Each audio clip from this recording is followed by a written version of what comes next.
Every family has one.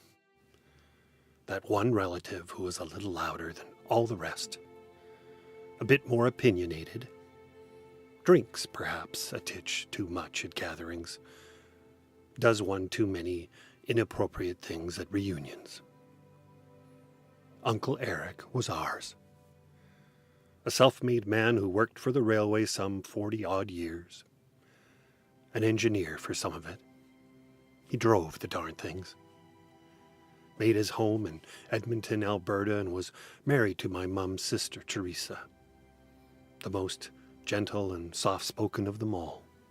We figured she must have the patience of God to love and live with Eric. Little did we know. When Eric was around, the volume of the party just went up a couple of notches.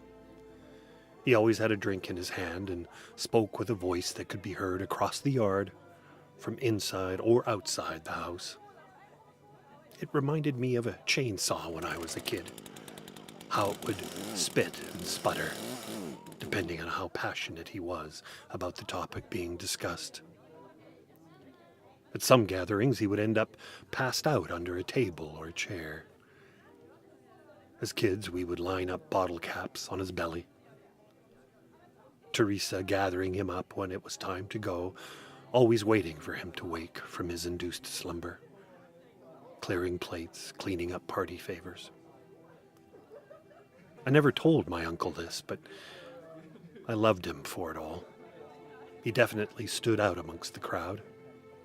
Not an easy thing to accomplish when all you really want to do is fit in.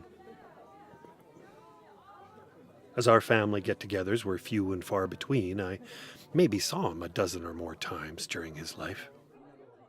As kids, you don't always remember the adults, as you are so busy playing with cousins and siblings. Eric and Teresa never had kids of their own. I never asked why. Doesn't matter. He would eventually go from driving trains across the landscape to only moving them around the yard. He saw the railway go from the once great means of transport it was to a simple corporately manipulated investment, marginalized by cutbacks. He loved the railway, and being a part of it, he always struck me as someone who lived to work and not the other way around.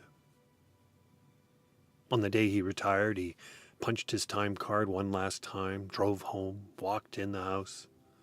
Teresa was busy in the kitchen making dinner, maybe pouring him a celebratory drink. All she heard was the thump.